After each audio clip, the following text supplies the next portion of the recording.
말씀의 주제는 부자입니다. 사전에서 부자를 재물이 넉넉한 사람 이렇게 말하고 있죠. 여러분 생각할 때는 어느 정도 재물을 넉넉하게 가져야 부자라고 생각할까? 한국 사람들은요, 한 30억 정도, 어차피 못 가질 거니까 100억 정도 가져야 부자라 생각한다고 합니다. 그런데요, 놀라우지 마십시오. 전 세계 인구를 다 모아서 계산해 보면 1년에 4천만 원을 내가 벌으면 그 사람이 세계 상위 1%에 해당이 됩니다. 그렇죠? 여러분들은 모두 다 거의 세계적으로 상위 1%에 해당되는 부자입니다. 부자를 생각할 때 우리가 항상 경제적인 관점에서 절대적인 어떤 액수를 정해놓고 이만큼 돼야 부자다, 또는 다른 사람과 상대적으로 내가 더 좀 가져야 부자라 생각하기 때문에 늘 우리가 부족함을 느끼게 됩니다. 부자는 꼭 경제적인 그러한 관점만이 아닙니다. 심리적으로 부자가 있고 아닌 사람이 있죠. 돈이 아무리 많아도 이런 분들은 부자가 아닙니다. 전기요금, 가스요금 아까워가지고 그냥 전기 끄고 가스 세미 아끼고, 운전하시는 분들 저를 비롯해서 주유소에 어디 1원이라도 더 싼가 보면서 그 주유소 찾아다니면 부자 아닙니다. 그렇죠. 또 사회적으로 부자가 있습니다. 자신의 지위를 높이 생각하고 내가 좀 누군가에 영향을 미칠 수 있는 사람이다 하면 그 사람 부자죠. 문화적으로도 내가 예술적으로 또는 교육의 어떤 수준과 지식과 교양이 높다 그러면 스스로 부자인 것이죠. 또 철학적으로 내가 늘 만족을 느끼고 마음이 평화롭다 생각하면 그 사람도 철학적인 부자입니다. 뭐 다양한 면에서 우리가 이 부를 논할 수 있겠습니다. 성경에서는 부를 뭐라고 말씀하시는 게, 잠언 23장 4절에 보니까 부자 되기에 애쓰지 말라 이렇게 말씀하십니다. 내 사사로운 지혜를 버릴지어다. 내가 어찌 허무한 것에 주목하겠느냐. 정령이 재물은 스스로 날개를 내어서 하늘을 나는 뭐처럼, 독수리처럼 날아가리라. 재물은 독수리의 날개처럼 날아다닌다고. 그러니까 애쓰지 말라 이렇게 성경은 지혜롭게 가르치고 있습니다. 오늘 한 청년이 예수님께 나옵니다. 그런데 오늘 이 이야기는 마태, 마가, 누가에 다 기록되어 있는데 조금씩 다른 단어들을 씁니다. 종합해 보면 이 청년은 부자입니다. 그리고 관원입니다. 세상적으로 말하면 젊은 시절에 권세와 재물을 다 소유한 부족함이 없는 그런 젊은이였습니다. 그런데 아마도 마음속에 한 가지 만족함을 누리지 못하는 것이 있는 것 같습니다. 무엇일까요? 오늘 16절에 보니까, 선생님, 내가 무슨 선한 일을 하여야 영생을 얻으리까? 세상의 것은 다 가졌는 마음속에 한 가지가 부족했습니다. 영생에 대한 확신을 갖지 못한 것이지요. 예수님이 그에게 이렇게 말씀하십니다. 네가 생명에, 영생에 들어가려면 계명들, 말씀들을 지켜라. 어떤 말씀입니까? 십계명을 지켜라. 겸하여 네가 다른 사람들을 내 이웃처럼, 이웃을 내 자신같이 사랑하라 는 말씀으로 청년에게 영생에 대한 도전을 던지십니다. 이 사람은 다른 성경에 보니까 주님이 그를 사랑스럽게 보셨다고 하는 걸 보니 어린 시절부터 말씀을 잘 지킨 사람이에요. 청년이 말합니다. 이 모든 걸 내가 지켰습니다. 20절에 자신 있게 예수님 앞에서 이렇게 말씀을 지키며 살았습니다. 그렇게 대답합니다. 주님이 그런데 다시 묻습니다. 내가 아직도 무엇이 부족합니까? 할 때 주께서 그에게 정말 부족한 한 가지를 던지십니다. 그 무엇일까요? 21절에 내가 온전하고자 할진대. 그래, 네가 말씀도 잘 지키고 또 선도 행하며 살았는데 너에게 정말 중요한 한 가지가 부족하다. 어쩌면 이 청년에게 주신 한 가지 부족함은 어쩌면 우리에게도 동일하게 주님께서 가장 우리에게 부족한 한 가지를 깨닫게 하실 것입니다. 오늘 청년의 한 가지의 부족함은 무엇입니까? 내가 가서 내 소유를 팔아 가난한 자들에게 주라. 그의 부족함이 바로 소유를 팔아 가난한 자에게 주는 것입니다. 사실은 그가 그동안에 구제하며 살았을 것입니다. 가난한 자를 돕겨 살았겠죠. 그런데 중요한 것은 그 삶 속에 가난한 자를 돕지 않음이 문제가 아니라 그 삶 속에 그는 그 소유를, 그 재물을 의지하며 살아왔다는 사실입니다. 주님은 이것을 지적하신 것입니다. 너의 삶에 정말 무엇을 의지하고 사느냐에 대한 주님의 도전의 말씀이 너의 소유를 팔아 가난한 자에게 주라는 말씀이지요. 그렇습니다. 지금까지 자신은 살면서 말씀을 지키고 이웃들을 도우며 살았지만, 그러나 정말 이 소유가 없이도 살 수 있다는 생각을 한 번도 한 적이 없을 것입니다. 어쩌면 하나님을 의지하듯이 자신의 소유를 의지하며 재물을 의지하며 살아왔던 청년의 삶인 것을 우리가 곧 알게 됩니다. 주님은 이에게 그가 뭔가를 의지하고 사는지를 너무나 잘 아셨기 때문에 내 소유, 너의 갖고 있는 그 재물을 하나님처럼 의지하지 말고 그것을 내려놓을 것을 주님이 도전하고 계십니다. 그렇습니다. 오늘 이 말씀은 너의 마음속에 주인 삼은 소유나 물질을 내려놓고 하나님을 진정으로 주인 삼으라는 말씀이지요. 마태복음 6장 24절에 한 사람이 두 주인을 섬기지 못할 것이다. 이를 미워하고 저를 사랑하거나 이를 중하게 여기 저를 경히 여기라. 너희가 하나님과 재물을 겸하여 섬기지 못하리라 말씀하십니다. 그렇죠? 주님 말씀 바로 이 말씀의 도전입니다. 그런데 이 젊은이가 주님을 찾아온 목적은 자신의 지금 소유하고 있는 권세와 재물 외에 거기 더하기 영생을 추가로 얻기를 원하는 마음을 가지고 온 것입니다. 이 청년만이겠습니까? 저나 여러분이 할 수 있는 오늘 천국의 진리와 영생의 그릇된 모습은 지금 나의 삶의 세계를 유지하고 지금 나의 갖고 있는 것들에 이것을 잃어버리지 않고 거기 더하여서 영생을 추가하여 얻기를 원하는 마음을 갖고 살기가 쉽습니다. 여러분, 정말 지금 여러분이 생명처럼 여기는 것을 내려놓고 주님을, 하나님을 선택할 수 있는 결단이 우리 마음속에 있는지요? 주님이 청년의 마음속에 절대로 내려놓지 못할 한 가지가 재물인 소유인 것을 아셨기 때문에 네가 그것을 내려놓고 그리고 하나님을 주인으로 삼으라는 도전입니다. 그래야 너의 마음속에 영생이 임하고 천국의 즐거움과 행복을 누릴 수 있다는 말씀을 던지십니다. 이것이 주님이 그에게 던지신 중요한 도전이에요. 네가 무엇을 붙들고 살아가는지, 무엇을 주인 삼아 살고 있는지를 그것을 도전하시고 그 주인을 바꿀 것을 말씀하십니다. 뿐만입니까? 또 하나의 도전은 무엇입니까? 그것을 나눠준 다음에 그리고 너는 와서 나를 따르라 말씀하십니다.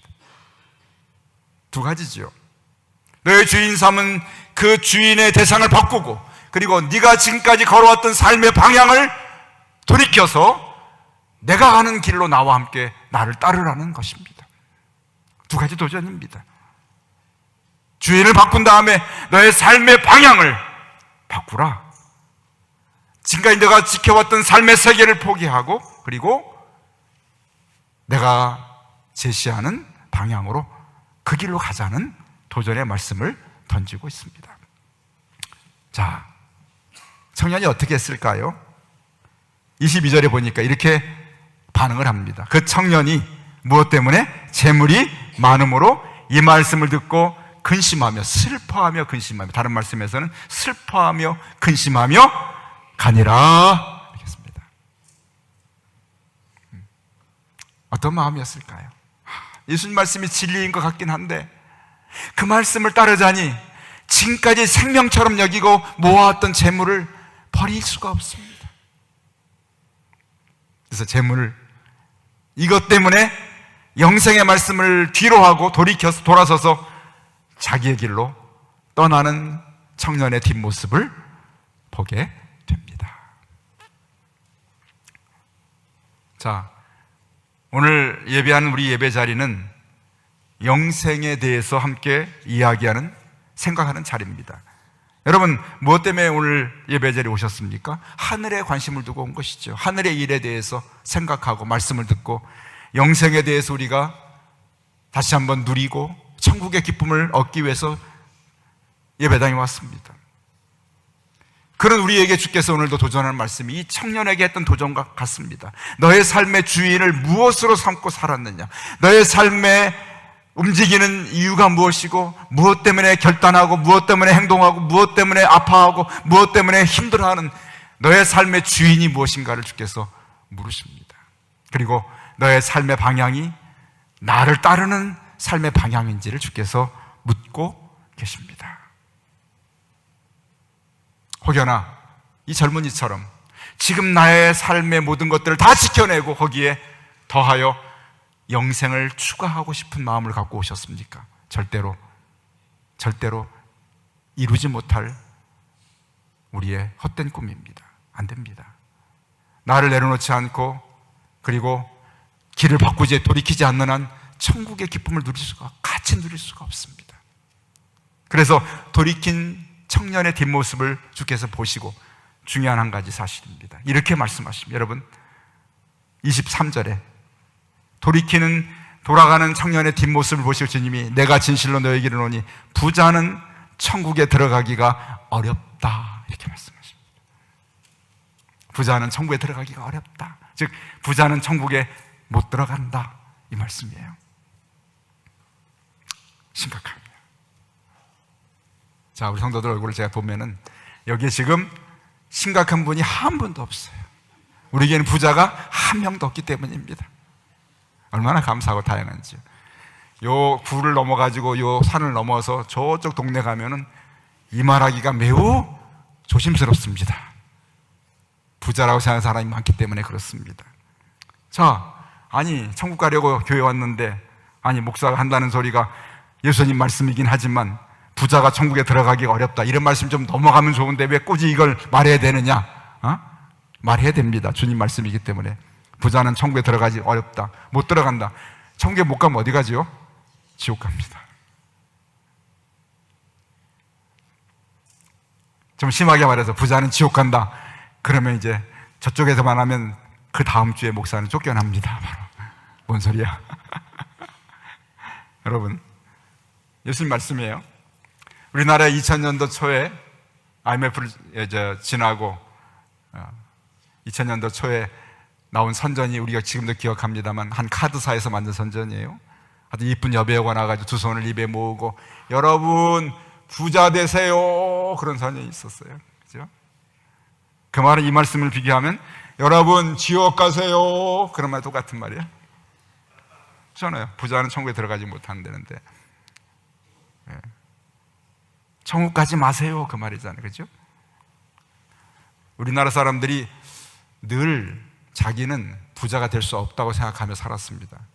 왜냐하면 한국 사회에서 부자가 되는 것이 쉽지 않잖아요. 어느 날 우리 집 땅을 정부에서 사가지고 막 몇십 배로 준다고 사면은 부자가 됩니다. 그런 사람을 뭐라고 그러죠? 졸지에 부자가 됐다 해서 졸부라고 합니다.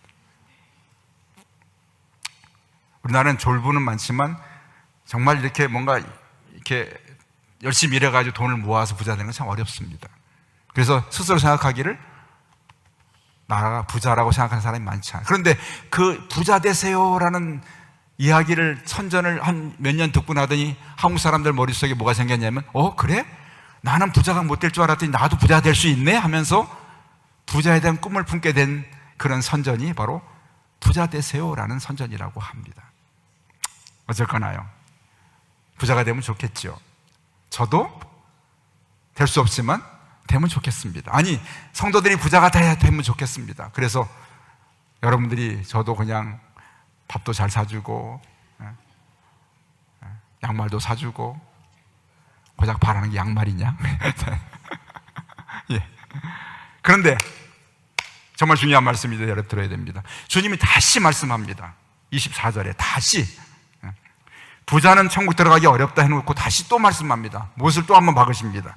뭐라고요? 비유까지 해가시면서 다시 너에게로 낙타가 바늘기로 들어가는 것이 부자가 하나님 나라에 들어가는 것보다 쉽다 이렇게 말씀. 아예 그냥 대못을 박습니다. 낙타는 유대인들의 생각에 동물 가운데 가장 큰 동물이 낙타입니다. 유대인들 사회에서 가장 작은 것이 바늘귀입니다. 천국에 들어가야 되는데 가장 큰 것이 가장 작은 것에 들어가는 것보다 부자가 천국 들어가는 더 어렵다. 아주 대못을 2번 박습니다. 못 들어가. 심각합니다. 자, 이야기를 듣고 제자들이 깜짝 놀랍니다. 25절에 제자들이 듣고 놀라는데 얼마나 놀란 줄 아십니까? 몹시 놀라. 이렇게. 몹시 놀라. 얼마나 놀랐으면 몹시 놀랐다고 이렇게 말합니다. 그럼 묻기를, 그러면 주님, 누가 구원을 받습니까? 누가 영생을 얻고 누가 천국에 들어갑니까? 이렇게 그들 마음속에 의문을 품습니다. 왜냐하면 여러분, 오늘 우리보다도요, 유대인들의 생각에는 부자는 어떤 개념을 갖고 있냐면 하나님의 축복의 증거가 부자라고 여겼습니다. 유대인들은요, 가난하면 하나님의 저주를 받았다고 생각했습니다. 그러면 여러분, 하나님의 축복으로 부자가 된 사람이 천국에 못 가면 누가 천국에 갈 수 있습니까? 도대체 어떻게 갑니까? 이런 마음의 충격적인 의문을 품게 됩니다. 그때 주신 주님의 말씀이 26절 같이 읽어볼까요? 중요한 말씀입니다. 예수께서 그들을 보시며 이르시되, 같이 있습니다. 사람으로는 할 수 없으나 하나님으로서는 다 하실 수 있느니라. 아멘. 사람이 하는 것이 아니다. 하나님이 하신다는 겁니다. 이 말씀이 오늘 정말 중요한 말씀이에요. 자, 천국, 영생은 하나님에 의해 세워진 생명의 나라가 천국이고 그 나라에서 얻는 것이 영원한 생명입니다. 사람의 소관이 아니에요. 사람이 부자든 가난하든, 사람이 어떤 경제적인, 심리적인, 사회적인, 문화적인, 철학적인 그 부와 그런 가난을 의미하는 것이 아니라 바로 천국에 들어가는 것은 바로 하나님의 소관인 것을 말씀하고, 바로 천국은 바로 이런 사람들의 것이라는 하나님의 법이 천국에 들어오는 사람들을 정하는 것입니다. 오늘 우리가 읽은 말씀이나 또는 그동안에 배웠던 말씀 속에 담겨있는 그런 천국의 이야기는 심령이 가난한 자가 복이 있나니 천국이 그들의 것이라. 주님은 천국에 대한 기준들을 너무나 많이 말씀해 주셨습니다. 천국에 들어갈 자격들을 너무나 많이 말씀하셨어요. 우리가 직전에 들었던 18장에서도 이렇게 말씀합니다. 어린아이들을 용납하고 내게 오는 걸 금하지 말라. 천국이 이런 사람들, 어린아이들의 것이니라. 아멘. 자기를 낮추는 자들이 천국의 바로 주인이라고 말씀하십니다. 그러면 천국의 기준은 무엇입니까? 사람으로 하는 것이 아니고 하나님으로 하실 수 있다는 말씀이지요.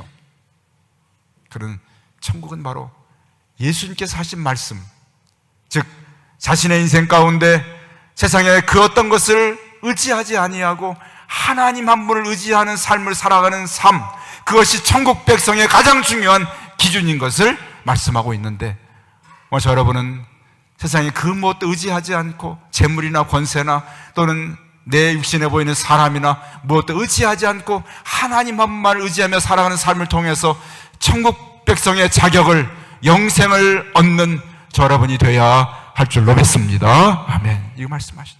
하나님만 의지하는 자를 의미하는 것이에요. 그리고 내 길을 걷다가 예수 그리스도를 만남으로 이제는 나의 삶에 내가 원하는 세계를 향한 길이 아니라 예수님이 정하시고 십자가로 가신 그 길을 따라가는 삶이 바로 천국의 삶이고 영생의 삶이라는 것입니다.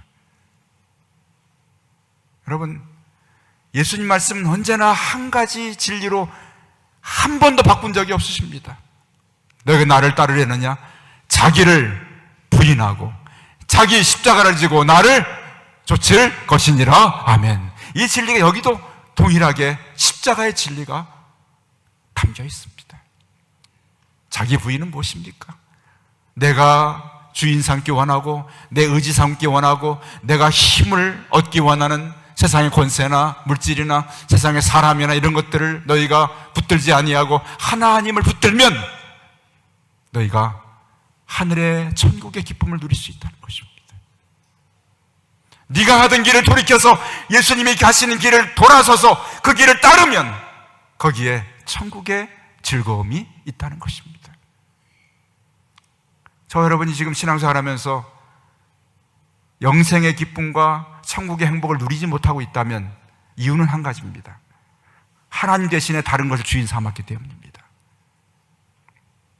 내 길을 가고 그리스도의 길을 따르지 않기 때문에 거기에 영생의 천국의 행복을 맛보지 못하고 사는 이유입니다. 목사라도 다른 것에 욕심을 갖고 있으면 행복하지 않아요. 여러분 마찬가지입니다. 다른 것을 주인 삼고 그리고 덤으로 영생을 얻으려면 거기에 절대로 결코 천국의 기쁨과 영생을 맛볼 수가 없습니다. 그런 우리의 모습을 예수님은 낙타로 비유하셨잖아요. 제가 그림을 가져왔지만 낙타가 얼마나 큽니까? 저 바늘기에 들어가겠습니까? 그런데 중요한 사실은 하나님께서 하십니다. 다시 26절 말씀 보면 하나님, 사람으로서는 할 수 없으되 하나님으로서는 하실 수 있느니라. 아멘. 하나님이 우리를 통해 끊임없이 하시는 한 가지 작업이 뭔지 아십니까? 낙타같이 부풀어 있는 우리의 인생의 모습을 바늘귀로 들어갈 수 있는 정도로 우리를 낮추시고 우리를 작게 만드시고 우리를 깨뜨리시고 우리를 부수시는 일을 하나님이 하고 계시다는 사실을 깨달아 알아야 할 줄로 믿습니다. 그냥 우리의 모습은 인생은 낙타예요. 한없이 커지려고 합니다. 저 여러분의 인생의 욕망이 자기를 키우고 자기를 충족하게 만들고 자기 인생 속에 뭔가를 한없이 채우고 또 채우려고 낙타처럼 낙타의 큰 그 몸집 위에 낙타의 등에 나 있는 혹처럼 거기에 인생의 뭔가를 채우려고 합니다. 우리는 끊임없이 그것을 키우려 하는 우리를 향해 주님이 하시는 십자가의 일을 우리를 부르신 이유는 한없이 우리를 낮추시고 작게 만드십니다. 그 십자가의 길입니다. 주님이 이 청년에게 네가 낙타처럼 크지 않느냐? 어떻게 바늘귀로 들어갈 수 있겠느냐? 지금 너의 재물과 너의 권세와 너의 지금 하나님 재물을 하나님 삼아서 하는 너의 인생에 어떻게 저 바늘귀로 들어갈 수 있겠느냐? 주님 하신 말씀이에요. 그를 불행하게 만들려고 한 것 아닙니다. 그의 재물을 빼앗으려는 것이 아닙니다. 네가 천국의 바늘귀로 들어가야 되는데 지금 낙타처럼 큰 너의 몸집으로는 불가능하니 너의 몸집을 줄이라고 말씀합니다. 여러분, 어쩌면 우리의 낙타 같은 모습은 풍선처럼 허황된 모습에 불과합니다. 저도 여러분도 한평생 살아오면서 부푸른 풍선처럼 얼마나 허황된 것에 우리가 목표를 두고 살았습니까? 결코 얻지 못한 물질을 얻어보려고 얼마나 몸부림쳤고 결코 이루지 못한 일을 위해서 얼마나 이루려고 애썼고 얼마나 밤에 잠을 이루지 못하면서 또 아침에 일찍 일어나 저녁에 늦게 누우면서 뭔가를 이뤄보려고 애를 썼지만 그것이 낙타처럼 허황된 것이었고 그리고 그 모습으로는 천국의 기쁨을 누릴 수 없었기 때문에 바늘귀로 들어갈 수 없었기 때문에 주님께서 우리를 십자가의 일을 부르신 것입니다. 이 청년을 부르신 것이에요. 너의 소유를 팔아 가난한 자에게 주어라. 너의 낙타를 터뜨리라는 것입니다. 부수라는 것입니다. 그리고 나를 따르라. 바늘귀로 들어올 수 있다고 말씀하십니다. 어찌 청년에게만 하신 말씀이겠습니까? 여러분, 오늘 주님이 오늘 우리에게도 마찬가지입니다. 너의 소유를 팔아 가난한 자에게 나눠주라. 너희 의지하는 것을 버리라고 말씀하십니다. 심지어 여러분, 베드로가 어떻게 그러면 누가 구원을 얻느냐 물을 때 주님은 29절에 읽지 않았습니다만 이렇게까지 말씀합니다. 내 이름을 위하여 집이나 형제나 자매나 부모나 자식이나 전토를 벌인 자마다 여러 배를 받고 영생을 상속받아. 심지어 주님은 너의 집이나 자매나 형제나 부모나 자식까지도 버리라고, 전토까지 버리라고. 무슨 말씀입니까? 정말 그것을 빼앗으려고 주께서 버리라고 하신 것입니까? 아닙니다. 너희가 그것들을 붙들고 너희가 그 낙차처럼 붙들고 있으면 바늘귀로 들어갈 수 없다는 겁니다. 천국의 기쁨 누릴 수 없다는 것입니다. 내려놓으라고 말씀하십니다. 다 내려놓게 되면 아무것도 없는 우리가 너무나 쉽게 바늘귀로 들어가게 되는 것입니다. 그리고 너는 와서 나를 따르라. 사람은 할 수 없지만 하나님으로서는 하실 수 있느니라. 하나님께서는 끊임없이 저 여러분을 바늘귀로 들어갈 수 있는 낙타로 저를 낮추시고 깨트리시고 부수시고 작게 만드시는 하나님의 하시는 일이 저와 여러분의 인생 가운데 끊임없이 계속되는 것을 믿으시기를 주의 이름으로 축원합니다. 마지막 순간에 주님이 저와 여러분을 바늘귀로 통과시켜 주세요. 여러분, 내 소유를 내려놓고 흩을 때 거기에 오는 기쁨이 천국의 기쁨이에요. 세상으로 나가려는 나의 발걸음을 멈추고 주님을 따르는 발걸음을 내가 결정하고 그 길을 따를 때 거기에 영생의 기쁨이 우리를 기다리고 있는 줄로 믿습니다. 세상의 것을 붙들고 누리지 못했던 기쁨과 감사가 주님 말씀대로 행하여 그 길을 걸을 때 삶에 찾아옵니다. 주님이 그 길로 우리를 초대하신 것이에요. 그리고 그렇게 주께서 우리를 만들어 가십니다. 하나님으로서는 하실 수 있느니라. 그렇습니다. 우리의 재물이 많고 적음이 아닙니다. 지식이 많고 적음이 아닙니다. 지위의 높고 낮음의 문제가 아닙니다. 그것들 주인 삼지 아니하고 그리스도의 길을 따르라고 주께서 우리를 부르신 그 길로 갈 때 하나님 그렇게 우리를 만들어 가시면서 마침내 진정한 영생의 기쁨을 누리고 천국의 즐거움을 맛볼 수 있는 삶으로 우리를 이끌어 가고 계십니다. 그렇습니다. 칼빈 선생님이 이렇게 말씀했어요. 너의 가진 것을 가지고 거울 앞에 선자와 창문 앞에 선자가 있는데 거울 앞에 선자는 자신만을 보고 자신만을 위해서 그 가진 것을 사용하는데 창문 앞에 선자는 창밖에 있는 사람들을 보고 창밖에 계신 하나님을 바라보면서 자신의 가진 소유를 살며 그런 삶을 산다고 말씀합니다. 주님 오늘 우리에게 정말 중요한 말씀 도전하고 계십니다.